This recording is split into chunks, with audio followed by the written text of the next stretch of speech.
Well, there is a target in the bill. Is 2050 is net zero by 2050. But as I articulated in my response, I think we should have 2030 and 2050 being the big numbers that we see from the IPCC in terms of timelines, and then 5-year commitments in the interim. Having a 2030, a science-based 2030 target established in this legislation is absolutely something that I would support. We'll now go to statements by members. Déclaration de député.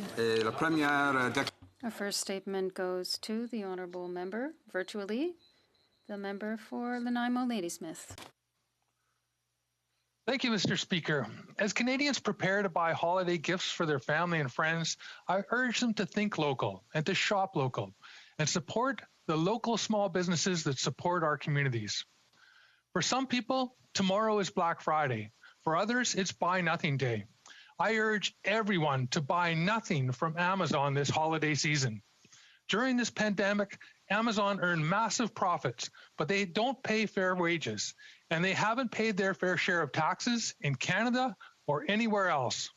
That's why I'm adding my voice to the Progressive International Coalition, saying it's time to make Amazon pay.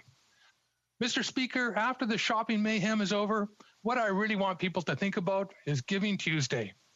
The nonprofit sector provides valuable services to our communities. They deserve our support, now more than ever. I hope people will open their hearts and open their wallets to help their favorite nonprofit continue their important work. Thank you. Again, by video conference, the honourable member for Markham-Stouffville. Thank you, Mr. Speaker.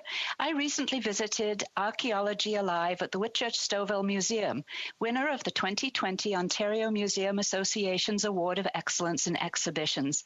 The exhibit focuses on the Jean-Baptiste Lenné site, a remarkable late 16th century Indigenous community of 1,700 people that was situated in what is now in my riding of Markham-Stouffville.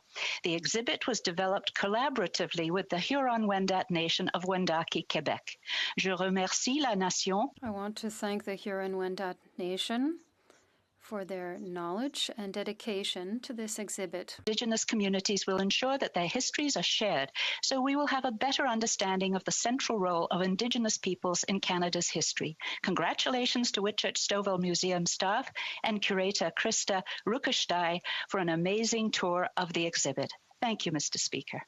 Honourable member for Desnete, Mississippi, Churchill River. Thank you, Mr. Speaker. Mr. Speaker, earlier this month, Saskatchewan held municipal elections. Local leaders play a vital role in providing critical services to our communities. Today, I would like to recognize some from my riding. Jim Krushelniski of Pierceland and Gordon Stomp from Air Ronge will not be returning as mayors after serving their community for decades. A few of the newly elected leaders in my riding are mayors Colin Ratushniak of La Ronge, David Crowetz of Big River, Joe Fike of Goodsoil, Julie Baschuk of Air Ronge, and Reeve Harvey Harriet of the RM of Meadow Lake. Some returning mayors are Merlin Seymour of Meadow Lake, Dwayne Favel of Isla Crosse, Nick Dio of Beauval, Rod Fisher of Debden, Bruce Fiddler of Creighton, and Carl Lentowich of Denair Beach. Mr. Speaker, there are so many more I would like to honour, and I appreciate everyone who put their name forward. I am grateful for the opportunity to work with all of them on behalf of Northern Saskatchewan. The honourable member for Don Valley West. Mr. Speaker, as the COVID-19 second wave hits, it's more important than ever Canadians take action to protect themselves, their loved ones, and neighbours.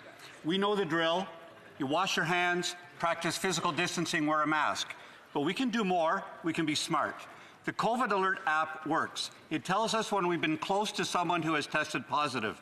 We can get then tested quickly and break the cycle of infection. 5.4 million Canadians have already done so and know their privacy is secure and their health is protected. But it'll be only truly effective if everyone is connected.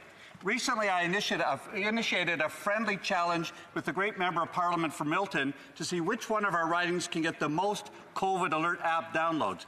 We've already had a lot of success, and of course, Don Valley West is going to win, but I want to now encourage all my colleagues from both sides of the House to find creative and fun ways to promote the COVID Alert app. We don't often have the chance to save lives. Thank you, Mr. Speaker.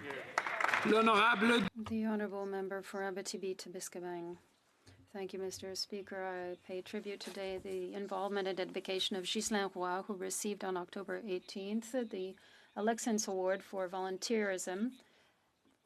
Since 2014, Mr. Roy is president of the Heritage Foundation, whose mission is to create a permanent fund to ensure the preservation of the St. Therese Cathedral. Our cathedral is so important, requires important work that will cost millions of dollars. With a dedicated team, he has received financial equipments of $1.8 million, $600 million from the community. The cathedral, with its Byzantine spire, is known. We have worked hard to preserve our monuments. It is our grandparents and my uncles that worked on the construction barely a century ago. We need now financial help from the federal government. I can only strongly condemn the fact that the federal government has not responded to the numerous calls from Ghislain Roy and others. This must change. Thank you, Mr. Speaker. For Davenport. Mr. Speaker, I strongly believe that housing is a fundamental human right. And this week we announced the members of the National Housing Council who will help us ensure that the best way for Canadians to access that right. And the people most in need of access to that right are those experiencing homelessness. With winter approaching, this is a top concern for residents of Davenport and Toronto. For too long, governments have tried to manage the problem, and we have failed. It has long been time we move from managing to eliminating the problem. And in our throne speech, we promised to immediately and urgently eliminate chronic homelessness in Canada. We have started on that promise with a $1 billion investment in the creation of rapid housing while continuing to protect the homeless, further made vulnerable by COVID. Since the pandemic began, we have invested $157 million in the Reaching Home program, $200 million for food banks, and $100 million for women's shelters. In government, we will work for a future where housing is guaranteed as a right and all Canadians have access to affordable housing. Thank you, Mr. Speaker. Well, member for Red Deer Mountain View. Mr. Speaker, the incidence of mental health problems in Canada's agriculture sector is reaching crisis proportions. Farmers, ranchers, producers, and their families are increasingly experiencing high levels of stress, depression, and even suicidal thoughts. In May 2019, my Conservative colleagues and I from the Standing Committee on Agriculture issued a supplementary report on this issue called Mental Health, a Priority for Our Farmers. Stakeholders said that all levels of government need to act quickly, and many organizations, primarily spearheaded by female farm entrepreneurs, have been working hard ever since. I'm also proud of the Chicken Farmers of Canada that has just completed their 2-month mental illness awareness campaign. Although their campaign ends this Friday, this issue needs to remain top of mind for all of us. We must continue to generate even more public awareness and thoughtful discussion. Together, we can all work to tackle the tragic rise of mental health illness within Canada's vital agriculture sector. The honourable member for Brome-Missisquoi. Mr. Speaker, today I pay tribute to the hard work during the pandemic of community organizations in Brome-Missisquoi, be it care homes, youth centers, volunteer centers. All these organizations quickly adapted to a new reality and continued their essential work. Our food banks have doubled their efforts because a number of people lost their jobs and needed these services in order to feed their families more than ever before. Our mental health centers are helping people get through this difficult time. The extra work, however, is not easy. During my meetings with organizations in my region, I learned that a number of them have now exhausted their resources and their volunteers. As we approach the holidays, I would encourage you all to lend a hand by donating food, money, or by volunteering. I want to thank, in closing, all the employees, all the stakeholders, and all the volunteers of organizations in my riding. I salute their resilience and their dedication to our community. You are making a real difference. Thank you, Mr. Speaker. The honourable member for Egmont. Merci, Monsieur le Président. Thank you, Mr. Speaker. One of the privileges of being the member of Parliament for Egmont is to represent the vibrant Acadian region of Evangeline and West Prince. These communities have built much of their rich history while preserving their culture and their language. I'm very proud to belong to a government that is doing so much to support this important contribution. My family, in particular my grandmother, are direct descendants of the first Acadians who set up residence in my birthplace. I am very proud of this. As a member of Parliament, I am continuing to improve my French. I am told, Mr. Speaker, that I'm the first member of Parliament from Egmont to give an entire statement in French in quite some time, all in French. I want to thank my French teacher, Ms. Therese Aver. Thank you. The honourable member for Regina Louvain.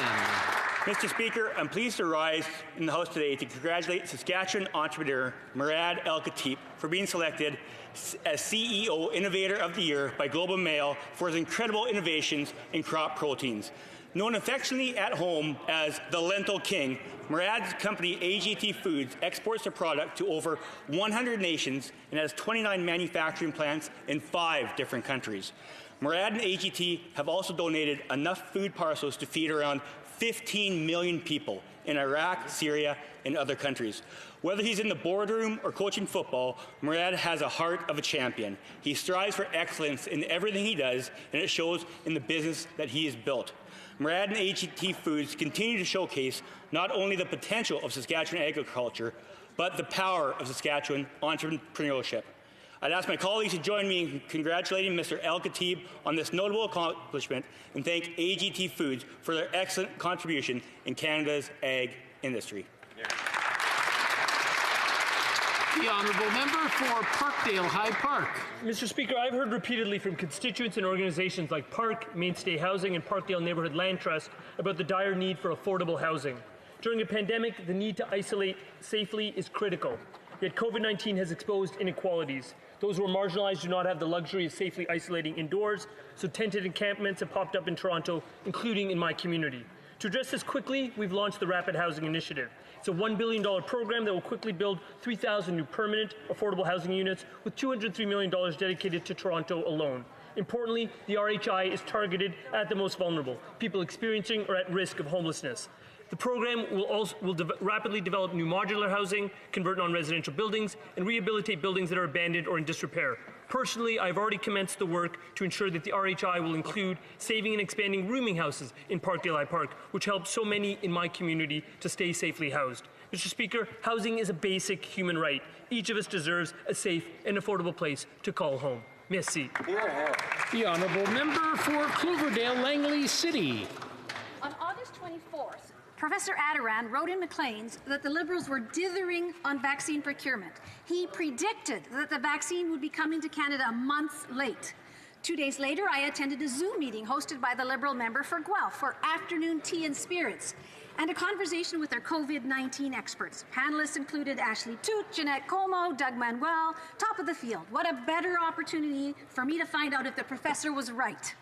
I asked the moderator, Tara Bingham from AstraZeneca, a pointed question.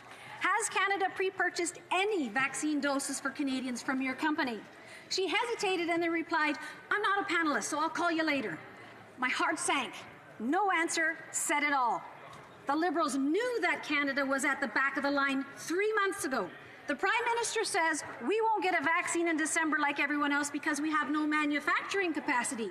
Utter nonsense. Canadians won't get a vaccine anytime soon because he failed Canadians again. The honourable member for Oshawa. Mr. Speaker, this week is Victims and Survivors. I just want to point something out. If the honourable member can lower the boom, we'll be able to hear his whole statement. Thank you. I'll finally get it right, Mr. Speaker. Thank you very much. This week is Victims and Survivors of Crime Week. The Conservative Party has always stood for the rights of victims, highlighted by the passing of the Victims' Bill of Rights during our time in government. My advocacy on this issue has been inspired by my constituent Lisa Freeman, whose father was murdered in 1991.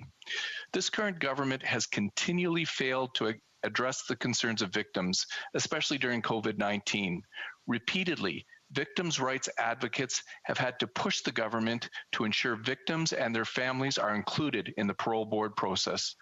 All victims and their families are asking for, Mr. Speaker, is not to be re-victimized by the system that's supposed to protect them, while luxuries such as in-person visits have been allowed for convicted murderers and rapists. These are very simple changes to make. Conservatives will continue to advocate for victims and their families until this government finally takes meaningful action. Thank you, Mr. Speaker. The Honourable Member for Rosemount Petite Patrie. Mr. Speaker, in many ways, the Liberal government is not delivering the goods, be it pharmacare or the fight against climate change. But today, I want to draw attention to a very simple issue, direct services. It is terrible. People are spending hours waiting on the phone, but no one is available to answer their questions. These are uncertain times indeed, and many programs were created with unclear criteria. People are entitled, nonetheless, to clear answers to their legitimate questions. The same problem, the same paralysis at the Department of Immigration, be it with regard to family reunification, the regularization of essential workers, foreign students, or permanent resident application. People are not getting answers and are waiting months. There is a lack of respect for these people from this government. This has to change. Let's invest the resources needed to serve people properly. Thank you. The Honourable Member for Abitibi Bay James, Nunavik. Mr. Speaker, Tuesday we learned of the passing of the first Indigenous hockey player to play in the NHL, Fred Saskamoose, who died of COVID-19 at the age of 86. During his hockey career, Fred Saskamoose, a member of the Cree Atakup First Nation, played 11 matches for the Chicago Blackhawks during the 1953-54 season. He also played for the Moose Jaw Canucks, the Kamloops Chiefs, and the Chicoutimi Saugayans. When he retired from the sport, Mr. Saskamoose was involved in Indigenous affairs and chief of the Atakup First Nation. He also focused on promoting sports among Indigenous youth. He received the Order of Canada in 2018. On behalf of the Bloc Québécois, I wish to offer my sincere condolences to his families and loved ones. Thank you, Mr. Speaker. The Honourable Member for Selkirk Interlake Eastman. Mr. Speaker, from 1932 to 1933, the world witnessed one of the worst atrocities ever committed.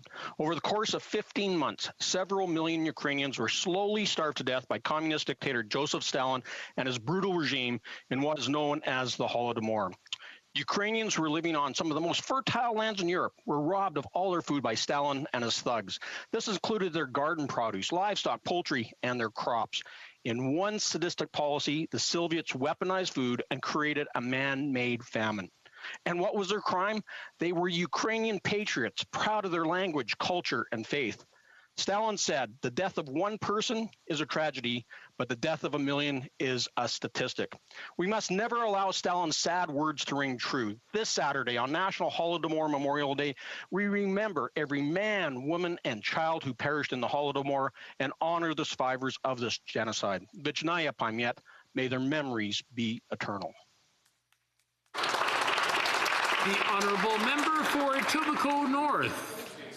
Mr. Speaker, this week I attended a very special meeting of the 595th Brownies, the 70th, 93rd, 104th, 145th, and 292nd Guides, and the 90th and 695th Pathfinders and Rangers as they prepared for their Women in Politics badge and the Canada Cord with excellent questions. I hope the girls and young women know that they are smart and talented. They can accomplish anything they dream, and they will do things we cannot even imagine. I hope they know how proud I am of them, that politicians are there to serve them, that this House recognizes their service in their communities, and if they choose a life of politics, there is absolutely a place for them. I'd like to thank the troop leaders for the skills they teach and the inspiration they provide, because when the world seems hard, these leaders remind their troops that the opportunities are endless. Oral questions. Question orale, the Honourable Leader of the Opposition. Mr. Speaker, yesterday the Prime Minister couldn't answer whether the government negotiated the right to manufacture vaccines here in Canada. At committee, the head of the Public Health Agency suggested the government did not do that. So let's try this one more time, Mr. Speaker. Did the government negotiate the right to manufacture vaccines here in Canada? Yes or no? Honourable Parliamentary Secretary. Thank you, Mr. Speaker. And when this pandemic began, we all know that Canada had no biomanufacturing capacity suitable for a COVID-19 vaccine. Underinvestment in vaccine production capacity began decades ago, in the previous century. And we realized right away that we had to invest in our flexible domestic production. We had to ramp up our facilities, which is exactly what we did. But rest assured that when a vaccine is ready and approved, we will be one of the first countries to get those doses from the manufacturers of Canada's vaccine portfolio. Well, Leader of the Opposition. Mr. Speaker, you know there's no plan when the Minister of Health is here and not answering questions on a pandemic, Mr. Speaker. It's rubbish. In fact, rubbish was the word one of the experts used to provide on the government's answer to vaccine manufacturing. The National Research Council has a facility in Montreal that could manufacture millions of vaccines. We know that most of the world will receive the vaccine before Canadians do. Why did the Prime Minister negotiate deals to put Canada at the back of the line for COVID-19 vaccines?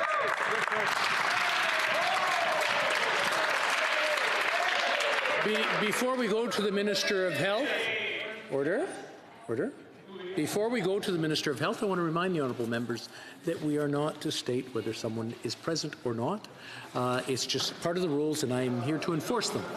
The Honourable Minister of Health. Well, thank you very much, Mr. Speaker, and I thank the member opposite. It fails to understand that, in fact, Canada is the best country positioned with the most doses of vaccine per capita anywhere else in the world. In fact, we have 7 leading candidates that we have procured, Mr. Speaker, 3 of them under regulatory review. In fact, you know what, Mr. Speaker, we're the only country that is reviewing all 3 leading candidates right now as we speak. In fact, Moderna, if you won't listen to me, how about the president of Moderna, who said Canada is certainly one of the first countries to have an agreement with us and will be serviced very quickly.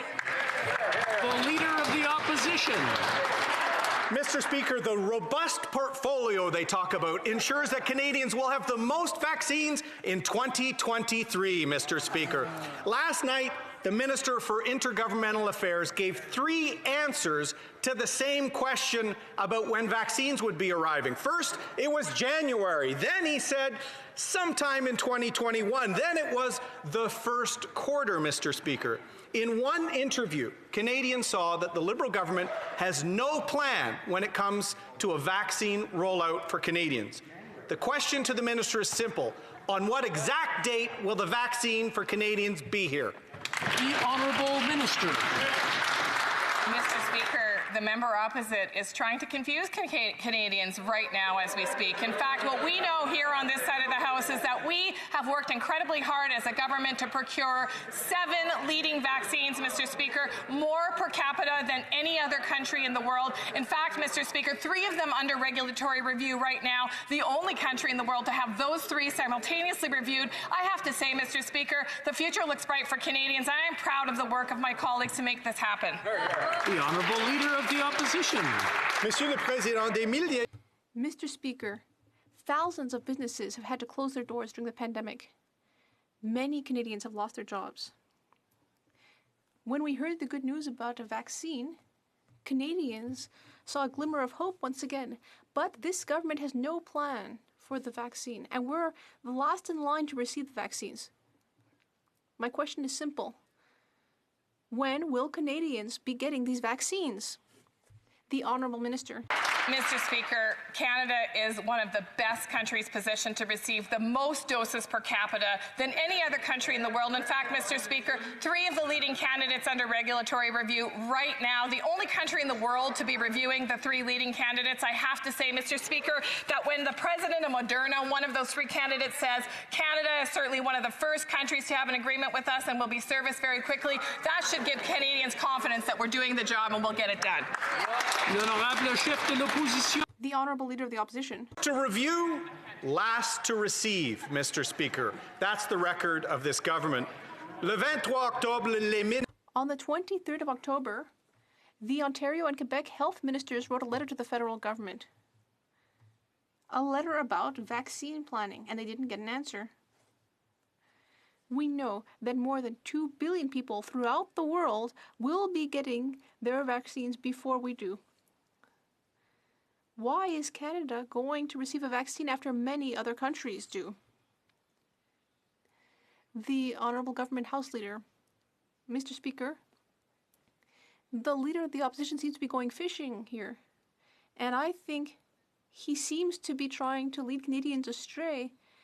That is not appropriate. We know that Canada has agreements with 7 vaccine production companies, the best vaccine portfolio in the world, and the greatest number of doses, Mr. Speaker. We will be there. When the vaccine is ready, Canada will be ready. The Honourable Member for La Prairie. Mr. Speaker, while the government of Quebec is trying to plan its vaccination campaign against COVID, it's only this week in November that this government is telling us that we're not going to get a vaccine before or after the holidays. It's absolute pandemonium, Mr. Speaker. Quebecers have been making sacrifices for 8 months. They've been waiting impatiently for the vaccine. They deserve to know when exactly will they get the vaccine. March, July, 2028? When? The Honourable Minister. Always said that we will work incredibly hard to make sure all Canadians have access to the vaccine, and that's exactly what we've done on this side of the House, Mr. Speaker. We focus on what matters, which is making sure that we have well-placed purchase agreements with manufacturers of leading candidates, Mr. Speaker. 3 of those leading candidates under regulatory review, the first in the world to have those candidates, all 3 simultaneously seeking approval at Health Canada. As the member opposite notes, I work closely with Minister Dubé in Quebec. I will continue to ensure that he's fully informed and participates in the plan to deploy vaccines to Canada. The Honourable Member for La Prairie.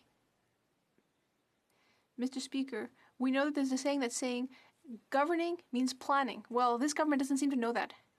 The federal government should have closed the borders quickly to stop the outbreak. It didn't do so. It should have approved rapid testing to prevent a second wave. It didn't do that either. It should have increased health transfers to help Quebec take care of the sick. It didn't do that.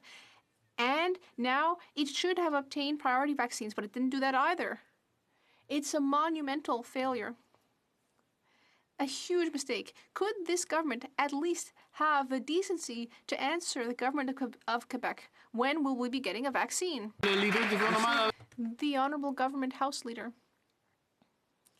Well, I think the F that my colleague is implying we should get as a grade stands for fantastic, because we negotiated vaccine purchases. We're talking with the Premier of Quebec.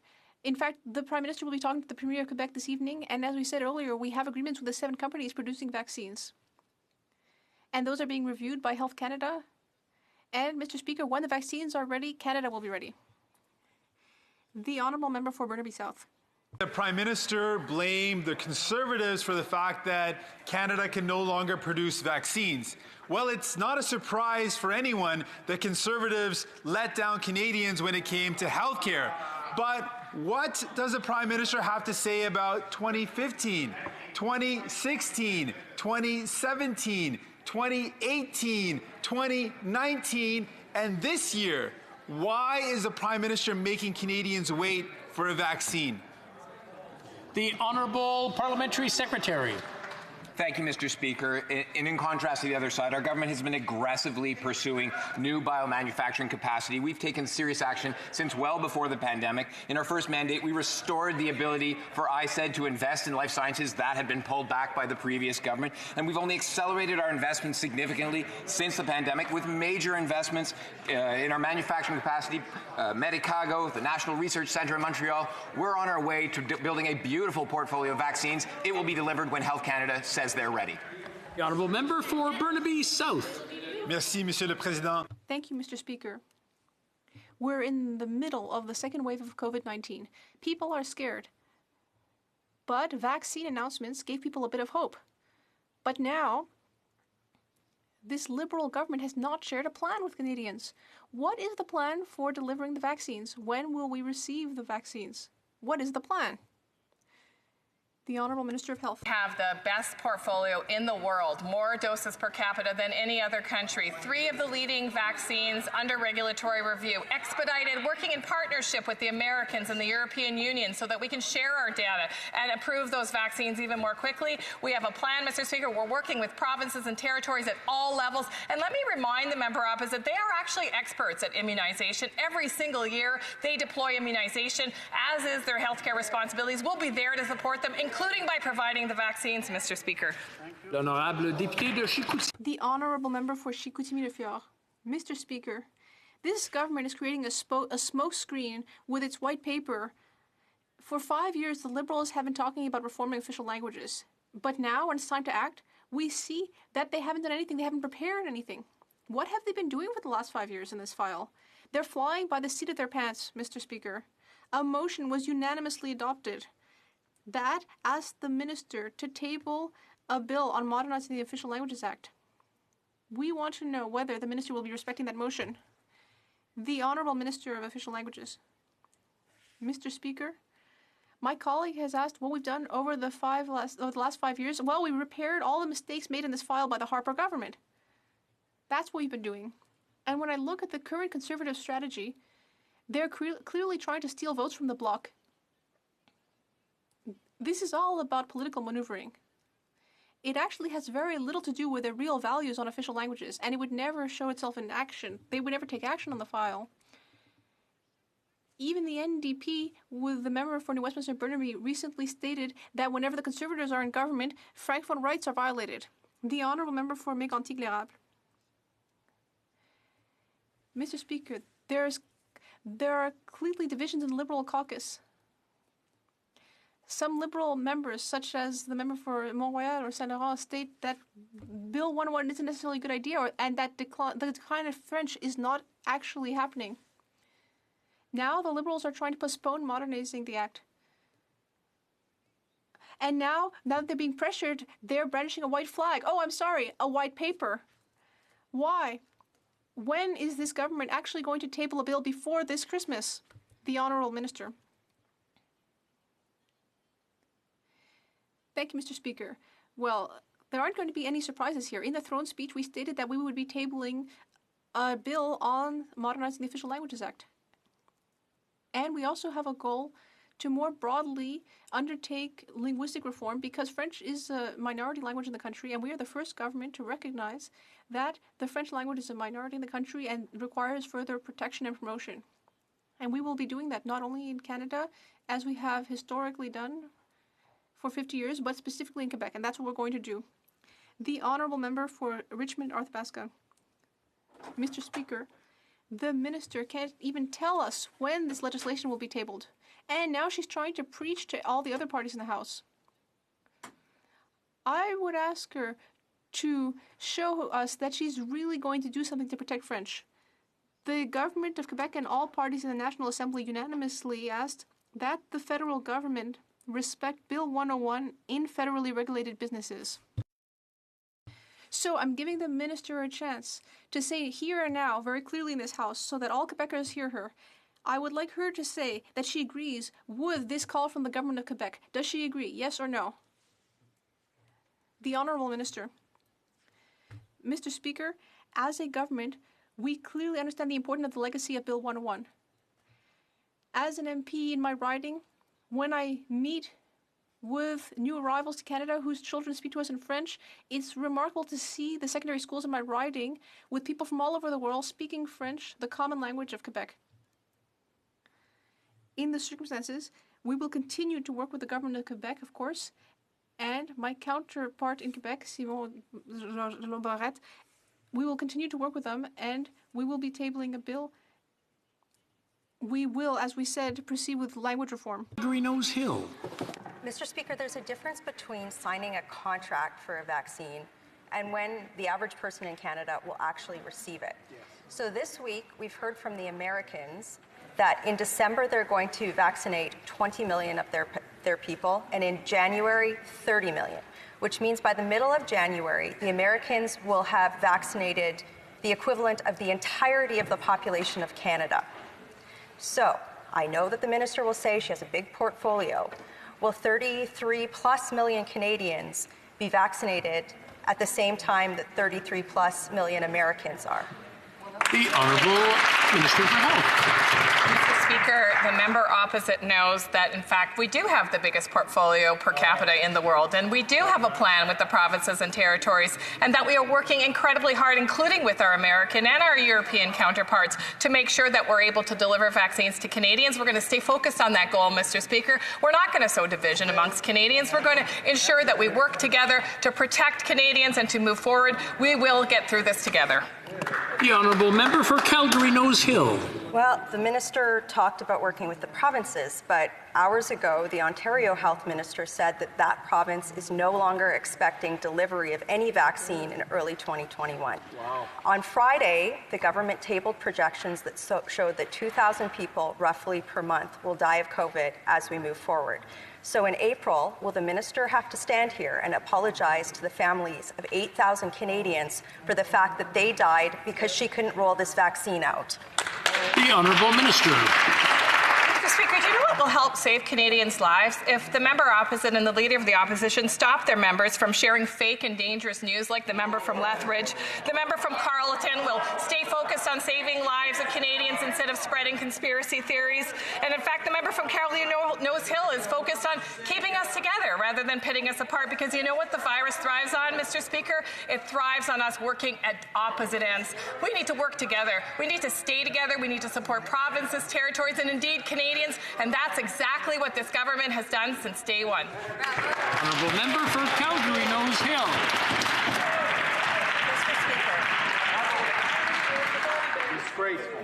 That answer, when Canadians are looking for a plan on when they're going to get a vaccine, will be remembered as desperate political flailing.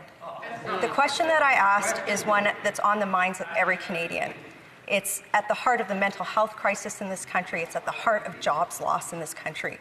It's at the heart of separated families in this country. I ask again, I beg her, when is she going to tell Canadians when they're going to produce a vaccine, give it to Canadians? Again, will she have to stand here in April and apologize to the families of 8,000 dead Canadians? The Honourable Minister.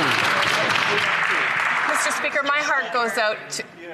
Mr. Speaker, my heart goes out to all Canadians who have lost a loved one to COVID-19, and our hearts break for them. But I'll tell you what, we are going to continue to work day and night to protect Canadians from contracting COVID-19 and from spreading COVID-19. The vaccines indeed are a light at the end of the tunnel, and we're working across government to make sure that we have access to the vaccines, that we can deploy them. But in the meantime, Mr. Speaker, I call on all Canadians to do everything we can together, because we know that collective action is going to protect our lives.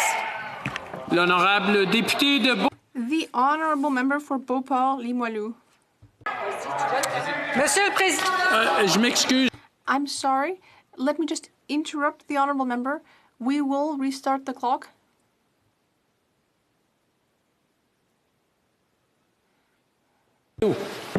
Monsieur le Président, on croyait qu'il nous restait encore quelques semaines à endurer la moseuse de COVID.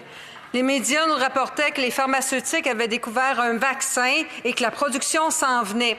Janvier, tout au plus. Québec, de son côté, achète déjà des congélateurs pour conserver les doses de vaccins qu'il va recevoir d'Ottawa. Léger problème, le premier ministre a oublié de préciser qu'il n'a encore aucune espèce d'idée quand est-ce qu'on va les avoir. Le premier... OK. Est-ce que... Je m'excuse, je vais interrompre encore. Est-ce que is the translation working? The interpreter apologizes. There was a technical issue. Je m'excuse, on va voir si la traduction va fonctionner. We will see if the interpretation is working. It should now be working. Do you hear me in English now? Everything's working well? Please go ahead. Mr. Speaker, we thought we only had a few more weeks to endure this horrible pandemic. The media told us that pharma companies had discovered a vaccine and that production was going to start no later than January. Quebec, on its side, is already buying freezers to store the doses promised by Ottawa. There's just one little problem. The Prime Minister forgot to say that he has absolutely no idea when the vaccines will arrive. does the Prime Minister realize that it's all very well to reserve vaccines, but we need to know when we're going to get them?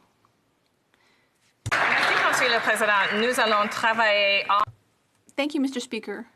We will be working very hard with Quebec. The fact that Quebec is actually procuring the materials they'll need to store, in particular, the Pfizer vaccine is good news. It means that we are all working together. It means that provinces and territories are working with the federal government on a deployment plan that will ensure that we have what we need in place to help all Canadians, including Quebecers, get access to these vaccines. Honorable député de Beauport-Limoilou. The Honourable Member for Beauport-Limoilou. Mr. Speaker, the government of Quebec wrote to the Minister of Health on the 23rd of October to request a vaccine update. Not only did Quebec never get an answer, but 1 month later, the Prime Minister is vouchsafing to us that there is a little problem. The vaccines won't be here on time. It is not okay. Because Quebec is the province that's going to be vaccinating people, not Ottawa. Quebec is the one that has had to implement lockdown measures, not Ottawa. When are we going to be getting this vaccine? We want a precise date.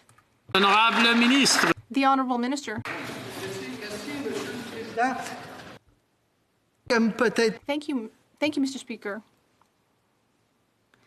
There is excellent cooperation between Ottawa and Quebec. Perhaps my colleague would prefer if we were arguing, but no. We're working to get the necessary freezers and syringes. We're working on procuring the vaccines and distributing them. Why? Because that's the responsible thing to do. And when the vaccines are ready, Canada will be ready. The Honourable Member for Shefford. No, this is not enough, Mr. Speaker. For months, the federal government has been implying that we will be able to start vaccinating the most vulnerable among us. But this week we learned that that was not true. Mr. Speaker, we've been asking seniors to sacrifice for 8 months. We suffered a little less during the summer, but not those over 70. We've been asking them to not go out or see their loved ones for 8 months.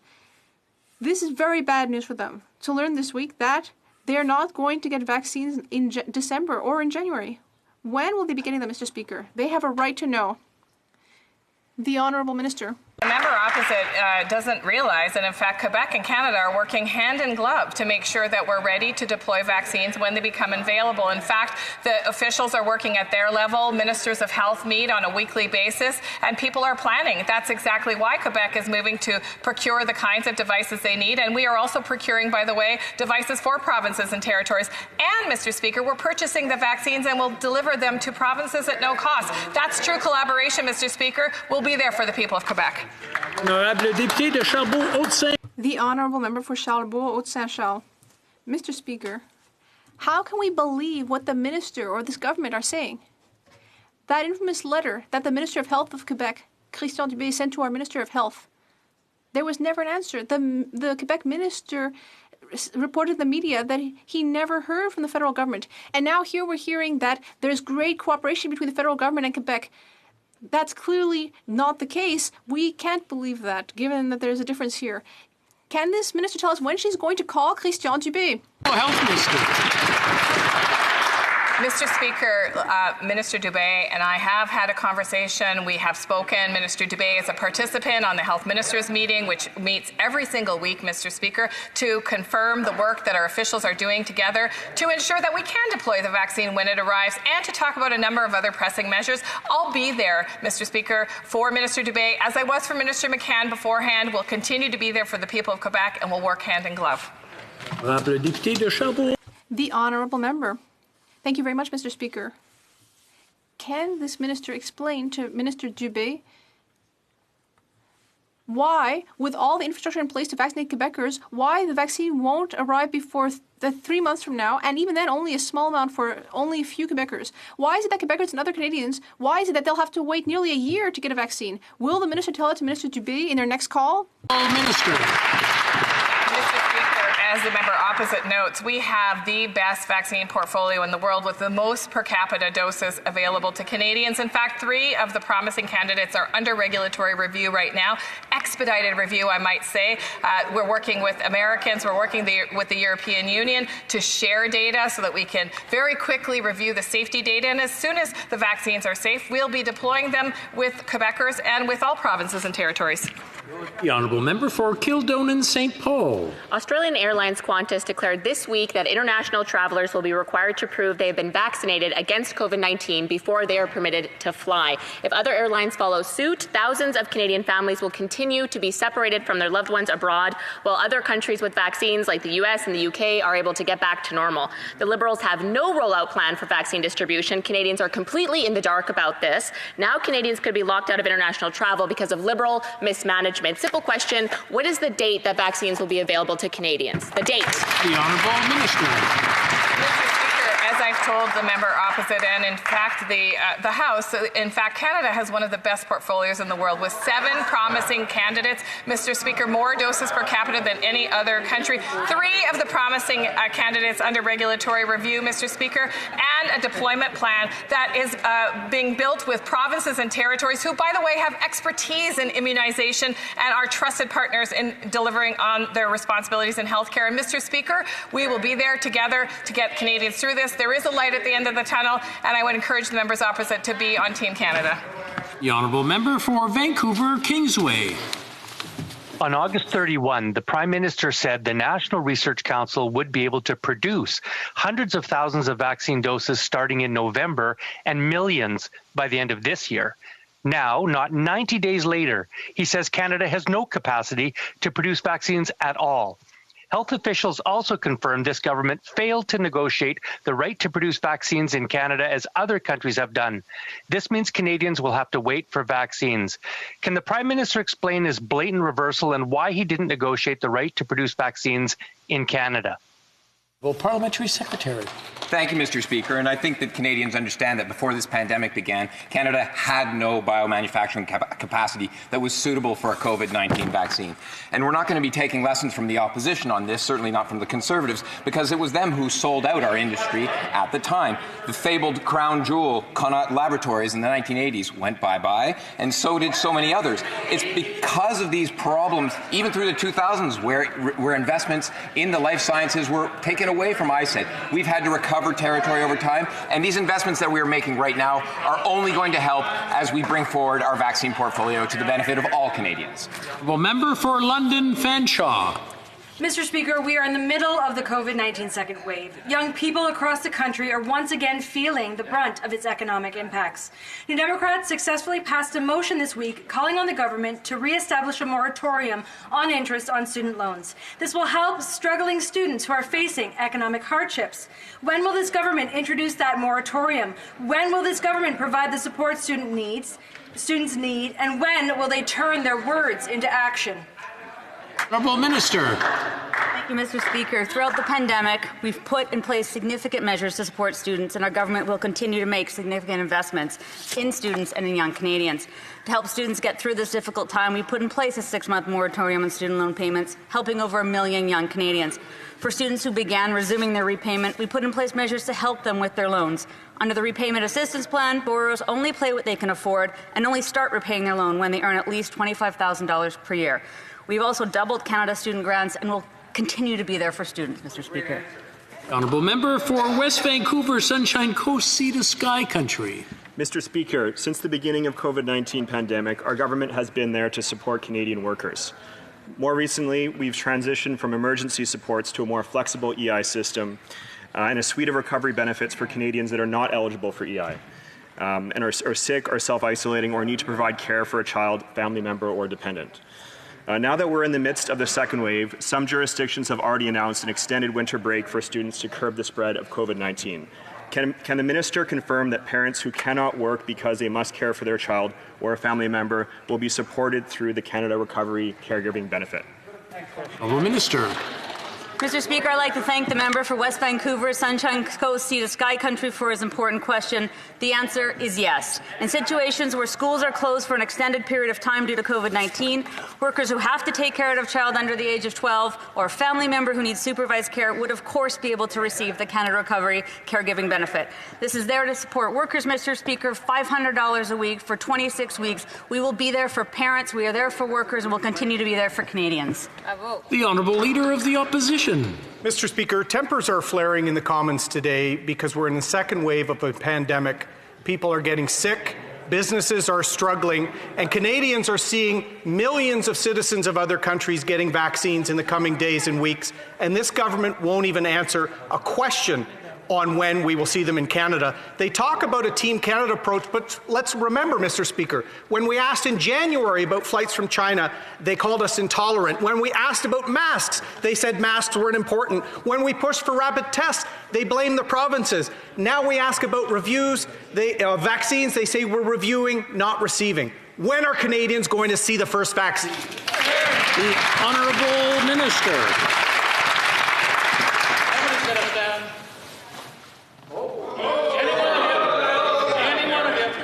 The Honourable Minister. Mr. Speaker, our main goal is to get safe and effective vaccines to every Canadian. We are currently in line with Japan, New Zealand, Australia, and the EU for vaccine delivery. And in fact, we have secured a contract with Moderna, one of the most promising candidates, while the UK only secured its agreement last week. We have the most diverse portfolio in the world, Mr. Speaker. We are working very closely with Health Canada in terms of the regulatory process, and when a vaccine is ready, we will be ready too. The Honourable Member for Wellington Halton Hills. Mr. Speaker, once again, the government's message on China is confusing. The minister was at committee this week and delivered two contradictory messages. The Canadian Press reported the government has already put in place a new framework on China, while the National Post reported that the government has not put in place a new framework. If we can't figure it out and the media can't figure it out, then how on earth is China or anyone else supposed to figure it out? To be effective, Canada must act in a rational and predictable way. The Liberal policy on China is anything but that. When will this government get its act together and develop a clear, coherent policy on China? The Honourable Minister. Mr. Speaker, I'm very pleased to answer this question again. I think the member asked me that question, and I'm sure he listened to me when I testify. Mr. Speaker, it's very simple. We're going to be firm and smart. We have been firm and smart when it comes to asking the release of Michael Kovrig and Michael Spavor and obtaining consular access. We have been firm and smart when it comes to the Uyghur and asking China to uphold their human rights international obligations. We have been firm and smart when it comes to Hong Kong, Mr. Speaker, and we're going to continue to be firm and smart. That's Canadian policy when it comes to China, Mr. Speaker. Well, member for Sherwood Park, Fort Saskatchewan. Mr. Speaker, what a ridiculous response. Firm and smart seems to mean doing absolutely nothing, and maybe on a good day sending thoughts and prayers to the victims of the regime. Mr. Speaker, on the issue of foreign interference and elite capture, John McCallum told us at committee that he cannot divulge the names of clients, but if the government were to bring in a foreign agents registry, he would find a way to do that. So I want to ask the government to do John McCallum a favor and give him the opportunity to disclose the names of his clients by bringing in a foreign agents registry. The Honourable Minister. Mr. Speaker, as I said at the committee, reports of harassment and intimidation of individuals in Canada are deeply troubling, and allegations of such acts, Mr. Speaker, are being carried out by foreign agents are taken very, very seriously. Chinese government representative in Canada, like all foreign government representative in Canada, have a duty under international law to respect the laws and regulations of Canada. Mr. Speaker, as we've said, the safety and security of Canadians is paramount. We will take all appropriate measures to protect their safety. Thank you, Mr. Speaker. The Honourable Member for Kildonan St. Paul. This Liberal government is lagging behind our trusted allies and being soft on China and failing to stand up for pro-democracy activists in Hong Kong. The limited Liberal economic immigration program for Hong Kong excludes pro-democracy activists like 24-year-old Joshua Wong, who is facing a 5-year prison sentence for unlawful assembly, which is an equivalent crime in Canada. However, it is widely understood that these prison sentences and charges on pro-democracy activists are politically motivated and influenced by the Communist Party of China. Will pro-democracy activists like Joshua be barred from entry into Canada, yes or no? The Honourable Minister. Mr. Speaker, to suggest that Canada has not been tough when it comes to Hong Kong, Mr. Speaker, does not bear with any fact, Mr. Speaker. In fact, Canada was the very first country in the world to suspend our extradition treaty, to suspend the export of sensitive equipment, to impose new measures when it comes to traveling, and also, Mr. Speaker, to introduce a set of immigration measures which are complementary with our FAVAs, Mr. Speaker. We will continue to be at the forefront of the response. We will continue to be firm and smart when it comes to responding to the imposition of national security law in Hong Kong, Mr. Speaker. The Honourable Member for La Pointe-de-L'Île. Mr. Speaker, it was Premier Night in the House of Commons yesterday. 4 hours of emergency debate on the status of French in Montreal. A first for the federal level. 4 hours of lovely speeches on the importance of the language of Quebec. But do you know how many concrete measures were proposed by the Liberals? 0. None. Mr. Speaker, French must be the common language of all Quebecers and the language of work for all Quebecers. That's why the Bloc is proposing 2 bills. Why is the government unable to say that they will support us? The Honourable Minister. Thank you, Mr. Speaker. I agree with my colleague that we had a great evening last night. We all showed our love for the French language, and it was very inspiring. And I think we're sending the right message out to Quebecers and Canadians. As you know, the Bloc Québécois is trying to use a confrontational strategy to present a situation where there's an enemy. But in reality, we all agree. We agree with the fact that we need to protect the French fact in Quebec and across the country, and we're going to work together so that we can achieve that. The Honourable Member for La Pointe-de-L'Île. Well, that's the problem, Mr. Speaker. Everyone's making speeches about the importance of French, but who wants to take action? We have to send out a strong message. In Quebec, things happen in French. That's why we must make adequate knowledge of French a condition for citizenship. It's our common language. That's why we must apply Bill 101 to companies under federal jurisdiction. It's a language of work. These are 2 historical and concrete positions of the Bloc. Will the Liberals finally take action to counter the decline of French in Montreal? The Honourable Minister. Thank you, Mr. Speaker. The question is, who can take action in this House to deal with the decline of French across Quebec and in Canada? And the reality is that we are here and we are going to take action. So I just wanted to reassure my colleague opposite. But of course, we are going to do so properly in conjunction with Quebecers, Canadians, and all Francophones across the country, because this is a very important issue and we have a historic opportunity to do so. At Health Committee, Dr. Tam admitted because of a lack of access to testing and delays in results, the COVID app is not effective. In fact, only 5% of Ontario coronavirus cases use the COVID Alert app to report their infection. Clearly, the $10 million Liberal COVID app is not the silver bullet. To ensure the app is effective, Dr. Tam said absolutely access and a rapid turnaround is important. When will the Health Minister provide Dr. Tam the tools she needs? When will she ensure and provide rapid and home-based testing to all Canadians? Honourable Minister. Well, thank you, Mr. Speaker. And I think the member opposite is slightly confused about who provides testing in this country. In fact, Canada does not provide the testing, and it is solely within the jurisdiction of provinces and territories who have the responsibility for health care to Canadians. But here's what we are providing, Mr. Speaker. We are providing the tools to provinces and territories that they need. Well over 5 million tests since the beginning of October, rapid ones to provinces and territories, the personal protective equipment, procurement, a variety of other tools and medical devices that provinces and territories need. We're going to continue to be there. And in terms of the COVID Alert app, I would encourage all members to download it, to encourage the members in their constituencies to download the app. Certainly, the more Canadians that use it, the more useful it will be. The Honourable Member for Regina Louvain. CBC recently reported that NAV Canada is considering closing the Air Traffic Control Centre at the Regina International Airport. This plan would reduce safety, reduce flights, and reduce the economic recovery in our home province. My question is simple to the Minister of Transport. Will you provide NAV Canada with the funding needed to keep the air traffic control tower open, or will you continue with this mean-spirited cut to our province? Why do these Liberals treat Western Canadians as second-class citizens all the time? Minister.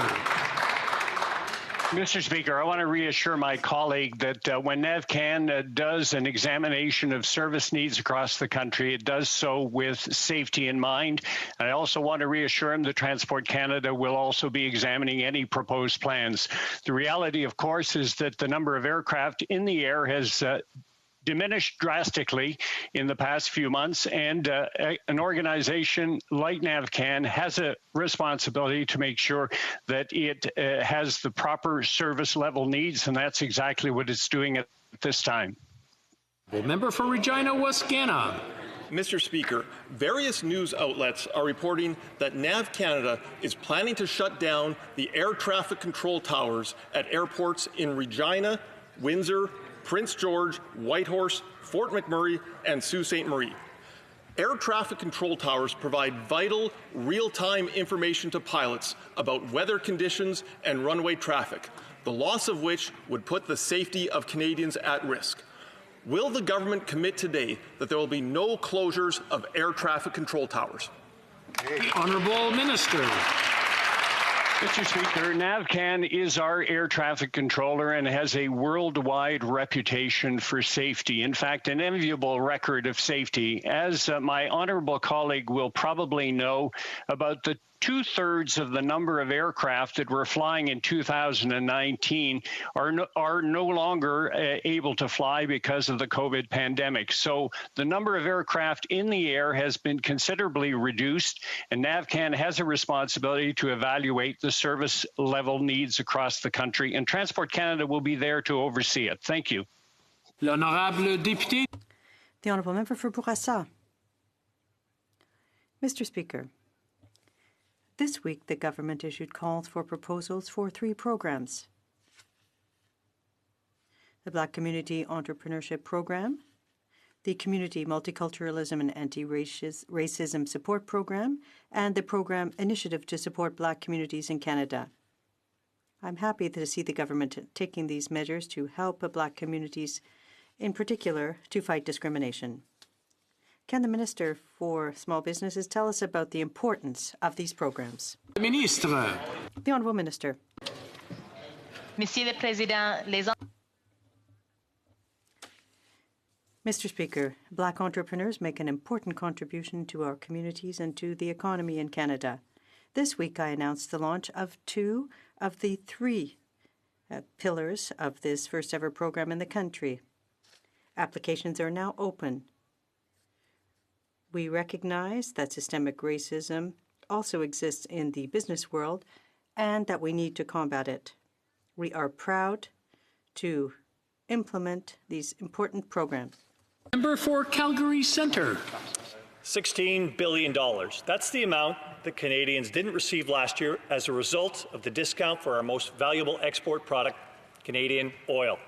This is the result of bad decisions and a constrained pipeline infrastructure to deliver environmentally produced Canadian oil to key markets. Can the government tell this House its plans to coordinate with the new U.S. administration so that long-planned and existing pipelines can provide the most environmental solution to U.S. refineries? The Honourable Minister. Mr. Speaker, in the past years, we've approved Line 3, 7,000 jobs created. Keystone XL, our support is unwavering, 1,500 jobs created. LNG Canada, we're building it, thousands of jobs. TMX, we got it approved. We're getting it built. 5,600 jobs created so far. NGTL 2021, we approved it. Thousands of jobs. Orphan and inactive wells, $1.7 billion investments. Thousands of jobs created. The wage subsidy, more than 60 resource workers on the job in the pandemic. That's our record, Mr. Speaker, of supporting the oil and gas workers. Thank you, Mr. Speaker. Honourable member for Fort McMurray Cold Lake. Mr. Speaker, the Prime Minister strongly hinted he will block the proposed Fort McMurray to Alaska Rail. The Alaska to Alberta Rail Trade Corridor will create new markets for Canadian products, including oil and gas. I'm going to interrupt the honourable member and ask him to start over.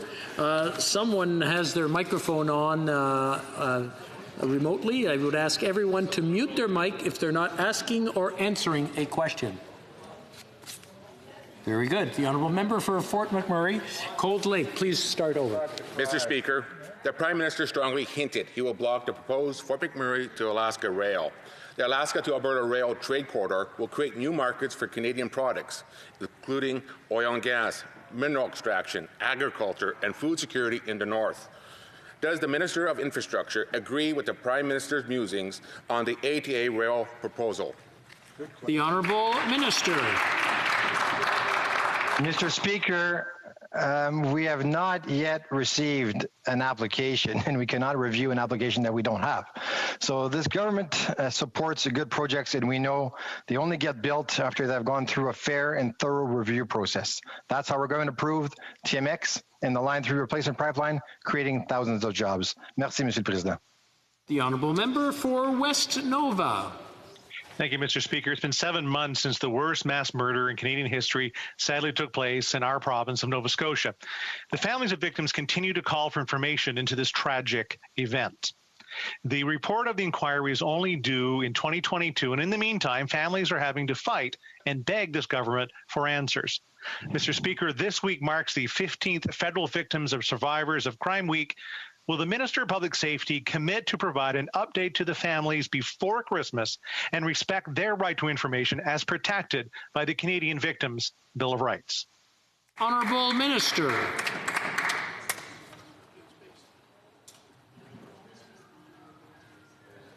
The Honourable Minister. Mr. Speaker, we will continue to take steps towards creating a criminal justice system that treats victims and survivors of crime with courtesy, compassion, and respect. This includes the ongoing implementation of the Canadian Victims' Bill of Rights at the federal, provincial, and territorial levels. Through the Victims Fund, Mr. Speaker, we have made more than $28 million available to provincial and territorial governments and non-governmental organizations to increase awareness and knowledge of victims' issues, legislation, services available. Mr. Speaker, it's by working collaboratively at all levels of government that we can continue to empower the resilience of victims and survivors and ensure that their voices are heard. The honourable member for Lac Saint Louis. Natural disasters are increasing in frequency and severity. Flooding continues to be the most costly natural disaster in Canada, causing over $1 billion in direct damage each year. Water damage goes beyond the destruction of property. It also places an emotional toll on individuals as their homes are destroyed and families are displaced. Can the Minister of Public Safety update this House on what the government is doing to help Canadians reduce their financial and physical vulnerability to flooding? The Honourable Minister. Well, thank you, Mr. Speaker, and I want to thank the member for Lac Saint Louis for this very important question. And as he quite accurately has pointed out, flooding is the most frequent and costly natural disaster in Canada. And that's why, Mr. Speaker, this week we announced the creation of an interdisciplinary task force on flood insurance and relocation. The task force will examine options to protect homeowners who are at high risk of flooding and examine the viability of a low-cost national flood insurance program. It will also consider options for potential relocation for residents of areas at the highest risk. And together, Mr. Speaker, we will work to prevent and mitigate the impacts of floods for all Canadians. Honourable member for Hamilton Mountain. Mr. Speaker, millions of Canadians are struggling to pay their bills and put food on the table. The pandemic has only made this problem worse, and many people are facing job uncertainty. The Prime Minister promised by the end of 2020 he'd bring fairness to workplaces across Canada, but continues to side with big business and to betray workers. Canadians deserve to earn a fair wage for the work that they do. Will the government commit to its promise and helping hundreds of workers by implementing a $15 federal minimum wage now? The Honourable Minister. Mr. Speaker, I thank the member for that question. And I agree that hard work deserves a decent wage. We know that good quality jobs are a driver of a strong economy, along with people being compensated appropriately. A $15 federal minimum wage is a commitment we made during the campaign, as well as one that was reaffirmed in my mandate letter. My priority through this pandemic, of course, has been the health and safety of workers across this country. We know a successful restart depends on a safe restart. However, I look forward to moving forward on this commitment and also look forward to the members' support. Thank you. The honourable member for Fredericton. Thank you, Mr. Speaker. A beacon of hope we are holding on to during the pandemic and under the threat of the climate crisis is our confidence in the next generation to be innovative and implement solutions to repair the world they inherit from us. However, we are not adequately providing them the tools and support they need to achieve this aim. The average student loan debt in New Brunswick is $40,000, significantly higher than the national average. How are they supposed to be able to build back better if they start their career in adult life with such a burden on their shoulders? Mr. Speaker, students deserve more than a failed summer program and having to pay their loan while facing such devastating socioeconomic uncertainties. What is this government doing now in a concrete way to support students through this? And at the very least, is the minister in support of suspending the collection of interest? Honourable Minister. Thank you, Mr. Speaker. Mr. Speaker, it's really important that we have issues facing youth be raised in this House of Commons. And that's exactly why the Prime Minister ensured that there was a full voice at the Cabinet table, because young people are not only the leaders of tomorrow, they are the leaders of today. And that's why when it came to our response for the pandemic, we put forward a $9 billion suite of programs. Students will not be left behind. Youth will not be left behind. They are part of the decision-making table. We will continue to raise their voices. And right now, we have the State of the Youth report being written, and I encourage young people to get involved, because having their say is instrumental as the way we build back even better and consciously more inclusive. Thank you, Mr. Speaker. And that's all the time we have for questions today. Okay. That's all the time we have. We have several points of order. We'll start with the member for Albertier-Mesquinanger. There was consultation amongst the parties, and on the following motion. On unanimous consent, the House recognizes that the government should respect the promise it made to supply management producers and to processors affected by the last 3 trade deals. A, without delay, give the details with respect to financial compensation that will be paid to dairy, egg, chicken and poultry producers as well as processors for the entire duration of the compensation agreements. Second, to make this foreseeable until the end of the agreement. Thank you, Mr. Speaker. As this is a hybrid sitting of the House, for the sake of clarity, I would ask that only those who are opposed